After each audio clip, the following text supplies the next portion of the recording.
la información. Estamos con un experto para hablar precisamente de este tema, con Mauricio Novoa, que es decano de la Facultad de Educación de la UPC, para hablar de la infraestructura de los colegios, cómo además afecta que esta infraestructura esté en mal estado y que los alumnos vayan a estudiar en esas condiciones. Bienvenido, Mauricio, gracias por estar con nosotros. ¿Y qué te parece si comenzamos compartiendo unas gráficas con los televidentes que nos evidencian además la situación en la que están muchísimos colegios en el país? Vamos con la primera, porque es fuente del mismo Ministerio de Educación, ¿no? ¿Cuál es el estado de los colegios antes del inicio de clases? Miren, el número total de colegios en el Perú son 55.359 y la brecha total estimada es en 174.603 soles, ¿no? El número de colegios que presentan algún problema grave, mira, Mauricio, en este caso es 32.404, el 59%, ¿no? Más de la mitad. Sí. Mira, el tema con esto, y eso es evidente, la situación del Ministerio de Educación refleja un problema extendido en el Estado peruano, y es que es la primera vez en la historia del Perú que el problema no son los fondos, sino la incapacidad de ejecución. Y esto es un tema transversal. Ningún ministerio, o muy pocos, ejecutan al 100% su presupuesto. Es decir, dinero hay. Dinero hay, lo que hay es una incapacidad para ejecutarlos. Entonces, el caso de este colegio que estamos viendo en las imágenes, si el funcionario del Ministerio de Educación quisiera resolver su problema mañana, pierde su trabajo en 6 meses, porque no tiene él un marco legal hoy día para poder solucionar el problema en los plazos que se necesitan. Porque si él quisiera cumplir con la ley, tendría que licitar la obra, y esos son 6 meses, 1 año, tienen que haber 3 postores, tiene que haber todo un proceso. Entonces, hoy día es imposible solucionar el problema inmediato a las personas sin que te saltes tú las reglas. Pero este problema lo vienen reclamando hace muchos años. Sí, pero no hay un marco legal hoy día. ¿Por qué? Porque lamentablemente en el Perú, y es la razón fundamental de la falta de ejecución, es que prima la estabilidad, por ponértelo de una manera simple, prima la estabilidad laboral de los funcionarios sobre los intereses de la población. Es decir, priman las consideraciones burocrático-políticas sobre el bien común. ¿Por qué? Porque si yo quiero solucionar ese problema, mañana tengo que designar a alguien para que haga esa obra. Y tengo que designar a alguien probablemente de la localidad. Ese maestro de obras o esa pequeña empresa probablemente tiene una relación de parentesco con alguno de los miembros de la APAFA. Entonces, el que no ganó la licitación se va a quejar porque pusieron mayólica blanca y no mayólica blanco humo. Entonces, la inestabilidad que te genera nuestro sistema de compras, porque está politizado, o sea, no es que esté politizado en términos de la política, sino que es, claro, pero hay un trasfondo, sino que es utilizado como arma política contra los enemigos de ese funcionario, hace que sea imposible, y te lo repito, imposible poder solucionar de manera oportuna cualquier problema de infraestructura en el Perú con las reglas que hay. Nos hemos creado un marco y concepciones de lo que son corrupción que hacen inviable la obra pública, y los resultados están ahí. 60% de los colegios no funcionan y hay caja fiscal. Entonces, la razón de eso no es que se necesitan mejores funcionarios, no es que se necesitan, digamos, mejores empresas. De selección, facilitar. Lo que se necesita es una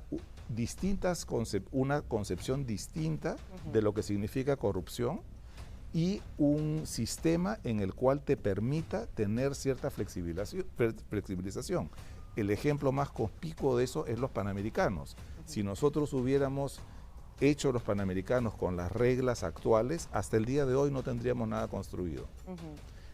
La razón de la demora del Metro de Lima, de tantas, el otro día el Claro, ministro... son los sistemas, el proceso de licitación, que nos vienes a decir que es lo que demora mucho. Pero lo que yo decía y eso prima sobre el bien común, y ese es el problema, que, claro, pero en que no este se le caso, puede atender. yo lo entiendo en ese proceso, pero si fuera el reclamo reciente, no de un año, que en un proceso de 6 meses, claro, ya no lo puedo hacer, pero son reclamos de hace 5 años, de hace 3 años, y nadie voltea la mirada a atender y a cumplir el proceso, porque si la burocracia la sabemos que existe en el Estado, los procesos de licitación que se hacen además el paso a paso, y claro, porque tenemos lamentablemente esta corrupción que siempre está, ¿no?, en las instituciones. Es que yo creo que ahí también hay un error de concepción, si tú me permites. Yo he sido funcionario público mucho tiempo y soy un convencido que la gran mayoría de los funcionarios públicos no son corruptos, pero están envueltos en un marco tan absurdo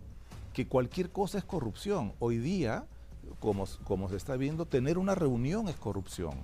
Cosas que no son corrupción en ningún sitio normal del mundo. ¿Entiendes? Ese es el problema. Todos los países civilizados, todos los países que hacen las cosas y en donde se prima el bien común, tienen marcos muy estrechos de lo que significa corrupción. Nuestro catálogo de corrupción es tan amplio que hace inviable la ejecución, inviable. Pero ese es uno de los aspectos, pero vamos a ver la siguiente gráfica para que pueda observar además usted cómo no se ha avanzado incluso en el tema también de infraestructuras nuevas que se necesitan. Las colocamos en el mobiliario, ahí está, ¿no?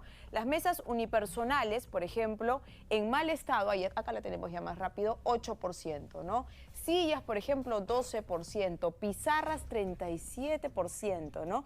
¿Y cómo afecta esto ya en el tema del alumnado? Enormemente. En el estudiante que todos los días tiene que ir a prepararse y que está rodeado de toda esta situación. Mira, educar es esencialmente formar ciudadanos y tú tienes que formar ciudadanos en el mejor ambiente posible. Entonces, otra vez, nuestra concepción político-administrativa está teniendo demasiado peso frente al bien común. Y lo que tiene que primar es el bien común. Ese es el problema central. Por eso que no hay sillas, porque seguramente comprar sillas es tan complicado y nadie quiere tomar decisiones, porque, o sea, otra vez, lo que creo que tenemos que pensar es,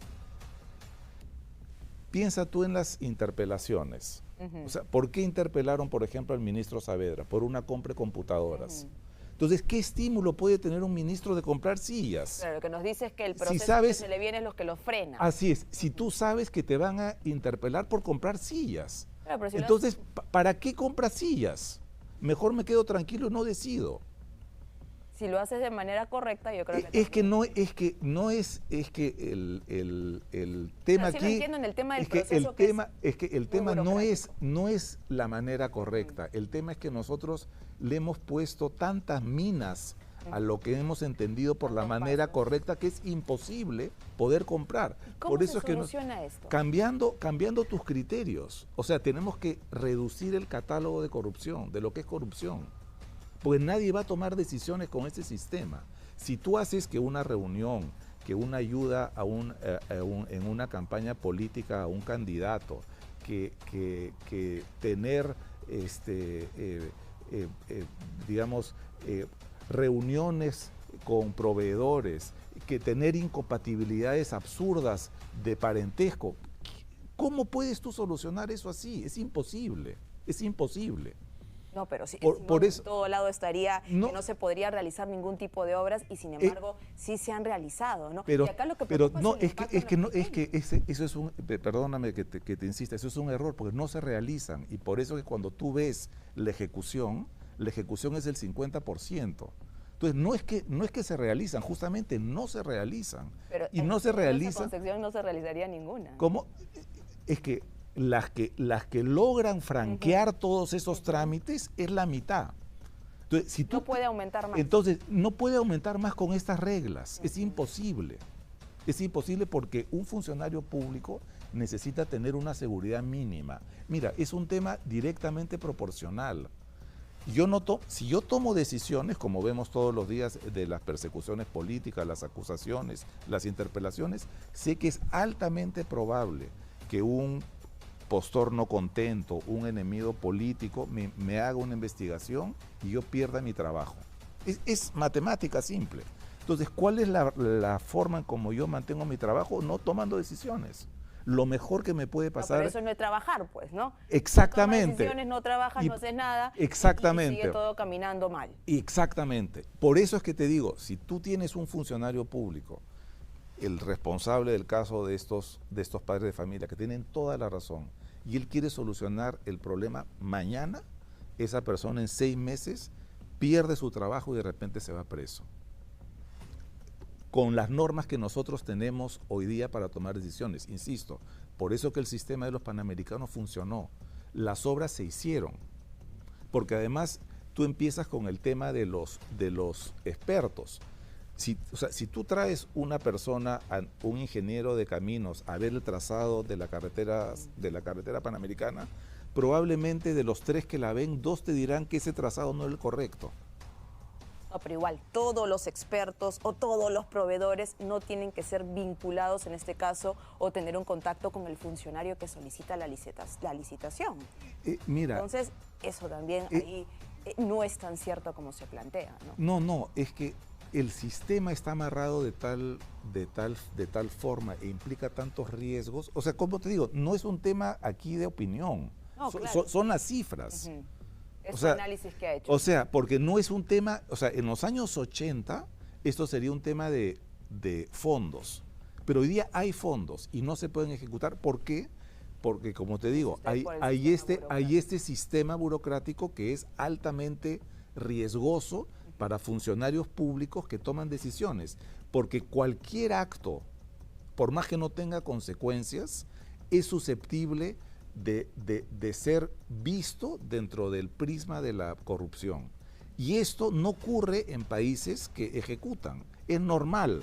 Hay ciertas cosas que nosotros, o sea, lo que hay que preguntarnos aquí es cuántas cosas son corrupción y cuántas cosas nuestro sistema ha hecho que sean corrupción. No, y bueno, lo que es corrupción no solo por el sistema, sino a toda vista. Pero qué lástima, porque mire lo que tenemos, ¿no? Las cifras que realmente a los que impactan, a los que no les permiten seguir avanzando en el estudio, formándose de manera adecuada, es a los alumnos. Y por eso te digo, este sistema privilegia estos criterios sobre el bien común. Y el bien común es que los alumnos tengan sillas. Claro, eso es lo que quieren. Que tengan una infraestructura. Los papás quieren colegios. Entonces, ¿cómo haces para que hayan colegios? Con este sistema va a ser imposible hacer. Mira, este problema es la hiperinflación de los años 80. No nos va a dejar avanzar.